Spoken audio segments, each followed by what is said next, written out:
This episode contains discussions of relationships, breakups, and suicide. Listen at your own discretion. It is Thursday, the 11th of July, 2024. My name is Pigeon and this is my song of the day.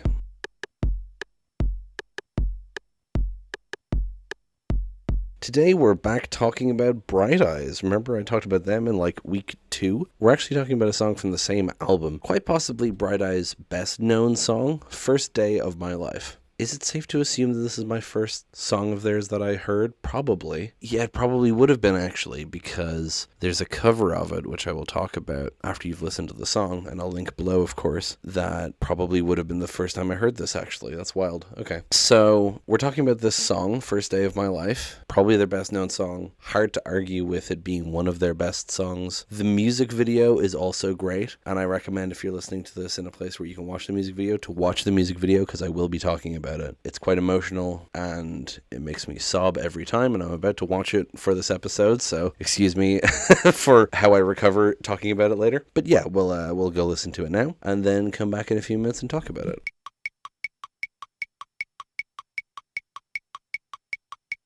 Yep, video still gets me every time. So I wanted to talk about Bright Eyes today. First of all, I wanted to talk about this song because it's great. And specifically, when I did at the bottom of everything, I was like, I need to talk about First Day of My Life soon because it's such a good song. And it's only been 50 days, so it's soon enough. But the other reason I want to talk about it specifically this week is because there's no theme for this week's songs except for 2 of the songs are interlinked, and I kind of built everything else around that, but I wanted to go for kind of a quiet-ish acoustic-y vibe for a lot of it, with the exception of Undo, obviously. And so I immediately thought, well, I got to talk about Elliott Smith. And I was like, well, if I'm talking about Elliott Smith, I got to talk about Bright Eyes. I think it's interesting that Elliott Smith obviously had a profound influence on Conor Oberst, and continues to, but specifically, these 2 songs are an interesting kind of pair to each other, because Say Yes is this kind of missing someone you were with, the optimism of waking up next to someone who you didn't think would still be around, realizing that you're still here, you're still around, even though you didn't think you would be. And then First Day of My Life is about falling in love with someone over and over again, finding that relationship where it feels like that's where my life truly began. Meeting you was the first day of my life. And it's kind of they're an interesting pair, kind of one after the other, because I just want to talk about these 2 artists together, but these 2 songs specifically are probably the most alike they ever got. So that's interesting, I think. But anyway, so yeah, the song itself, will we go through the lyrics first? Yeah, we'll go through the lyrics. I love the lyrics. They're great. This is the first day of my life. Swear I was born right in that doorway. I went out in the rain. Suddenly everything changed. They're spreading blankets on the beach. Yours is the first face that I saw. I think I was blind before I met you. Now I don't know where I am. I don't know where I've been, but I know where I want to go. So like I said, this idea of the day that you find yourself with the person you love being the first day of your life is a really interesting one, and it makes complete sense to me, because I kind of compartmentalize my life into eras, and a lot of eras are marketed by relationships, because they tend to be a defining feature of your life, no matter what kind of relationship they are, whether it's romantic, sexual, platonic, familial, they do divide up your life in interesting ways, the way you interact with other people. And so the idea of the first day of a relationship, or the first day of meeting someone being the first day of your life, really resonates with me. And then he extends the metaphor, obviously, for being born in the doorway and all that. But the phrase, yours is the first face that I saw, I think I was blind before I met you, it could be seen as being a bit not forced isn't the right word, but a bit cliche maybe, but I really like it. I mean, it gets it across very well. That thing of being arse over tea kettle in love with someone, you have this feeling of nothing compares to you, right? Saying you think you were blind before you saw someone, it just shows how much you love them, right? Then we go into the chorus, and so I thought I'd let you know, these things take forever, I especially am slow, and I realized that I need you, and I wondered if I could come home. So the chorus implies some trouble in the relationship, because he's asking to come home, and it makes you think maybe he's talking about a past relationship that he wants to reignite, like Say Yes, for example, and it kind of casts an interesting light on the first verse. Then we go into the second verse. Remember the time you drove all night just to meet me in the morning, and I thought it was strange. You said everything changed. You felt as if you'd just woke up, and you said, this is the first day of my life. I'm glad I didn't die before I met you. But now I don't care. I could go anywhere with you, and I'd probably be happy.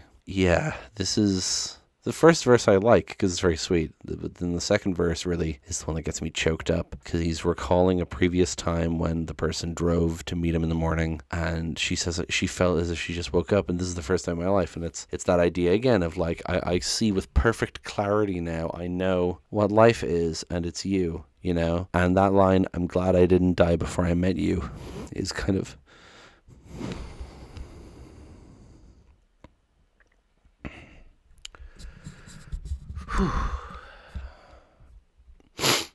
That line, I'm glad I didn't die before I met you, is really interesting here. Is kind of it's the pivotal line of the song for me, I think. And again, ties into a similar thing with Say Yes, having, I didn't know I'd be around the morning after, you know. But this idea of, I'm glad I didn't die before I met you. Like, I'm so happy to know you, and I'm so glad I didn't let my previous problems overwhelm me. I didn't take my own life. I didn't die before I met you. You're here, and we're happy.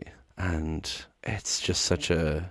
Much like the think I was blind before I met you, right? Because it's the similar... They're mirrors to each other. They're both kind of like... They're very big phrases, but they work so well because of it, you know? And then, I don't care, I could go anywhere with you and I'd probably be happy. Linking back to that, I don't know where I am, I don't know where I've been, but I know where I want to go. And so then he brings it back into the chorus to the present day, saying, like, this is the happy times we've had, I want to continue them. So if you want to be with me, with these things, there's no telling. We just have to wait and see. But I'd rather be working for a paycheck than waiting to win the lottery. Besides, maybe this time it's different. I mean, I really think you like me. I know I said I'm glad I didn't die before I met you as the pivotal line, but the ending here is the pivotal bit, really. It puts the whole thing into context, you know. He's talking, like, he's saying, I'm not perfect, but I will love you. I do love you, and I will love you. And that line, I'd rather be working for a paycheck than waiting to win the lottery, I remember confusing me beforehand, because I misunderstood the idea of it. I was like, well, the lottery is the best thing. But the point he's making is that perfection is, like, impossible to find. It doesn't exist. And it's better to be making a relationship work because you know you love the other person than waiting to find the person that there's no work in the relationship, because that doesn't happen. All relationships require push and pull. All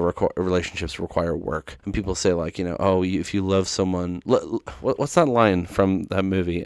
Loving someone means never having to say you're sorry. Is that what the line is? Like, that's bullshit. That's a myth. You should know when to say you're sorry. Don't be an asshole. And so this line is like saying, you know, I'm not going to achieve perfection. I'm not going to find the perfect partner, because the perfect partner isn't the perfect partner. The perfect partner is someone who loves me and I love them, and we will work to preserve that love. And it's a really interesting encapsulation of that idea. And then at the end he says, besides, maybe this time it's different. I mean, I really think you like me. And it's kind of childish. It's kind of high school, but it's in a really sweet way, right? He's like, I'd rather be working for a paycheck than winning the lottery. Like, perfection is impossible. I can't reach it. But I think you really like me. I think you really do love me. And it doesn't feel like working for a paycheck. You know, it feels like I have found that person. So it's an interesting kind of balancing of cynicism and idealism there. I mentioned a cover earlier that I was going to talk about. The cover is by Jack Conte, member of Pamplemousse, co-founder of Patreon. He used to do these mashups where he would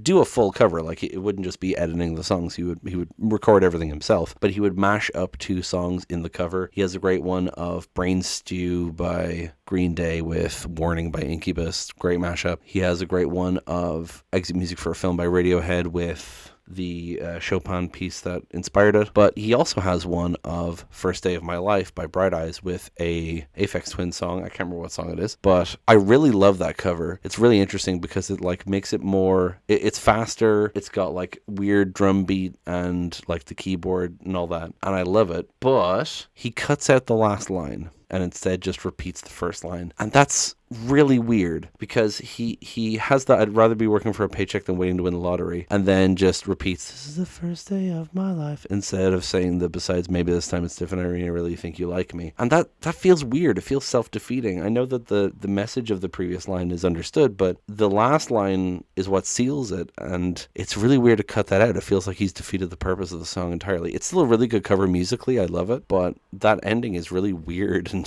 it was such a strange choice, you know? Now, let's talk about the music video. The music video is a montage of people listening to the song. They've all got headphones on. They're all sitting on this couch. They're listening to the song. There are couples of various genders and races and sexualities. There are single people. There's a pregnant woman holding the headphone to her belly. There's older couples as well. There's younger couples. There's a dog at one point. There's also, notably, the part that really gets me. I mean, the whole video gets me, but the part that really gets me is there's a woman with a framed photo of a man who is presumably her deceased partner. And it's just a very sweet video. You have all these people who are so in love with each other. And you also have the people who aren't there with people. Like, one guy looks really sad and lonely and he's really contemplating things. One guy is like smirking at the clever lyrics and he seems kind of secure. You know, it's a really interesting contrast between these people. You have some people who are like kissing each other. Some people are just kind of sitting there listening. Some people are cuddling. There's one guy who's like miming what's happening in the song, almost like sign language. You know, really interesting variety of people. And really cool to see queer couples as well. I think it won like a GLAAD award, the video, for having all these queer couples in it. I think most of the couples in it are queer rather than straight, which is interesting. And yeah, it's a great video, great feeling behind it. And you have all these comments in the comment section of people relating it to their own relationships. One person actually in the YouTube comments says that the older couple who kiss like a minute into the video are actually her grandparents, which is very sweet, because this is what I think whenever I watch videos like this. Where are these people now? I wonder how many of these couples are still together. I wonder how many of these single people found someone. I wonder how old that baby is that was in the womb. It's really interesting to watch something like this and see the spread of people and think, what are they doing now? And like, you know, this person's grandparents were in the video. It reminds you that they're human. They're actual people who are in the video. Anyway, that's pretty much all I want to talk about here, I think. The song's been in a bunch of shows and movies. There's a bunch of covers. I'll probably link a few of them below, not just the Jack Conte one. And the music video, of course. Great song. Love it so much. And thank you so much for listening. Please give me a like, leave a comment, hit subscribe, tell your friends, tell your family, tell your enemies, tell that stranger on the street. Listen to Pigeon's Song of the Day. It's great. Thank you so much for listening, and I will talk to you tomorrow. Break it down.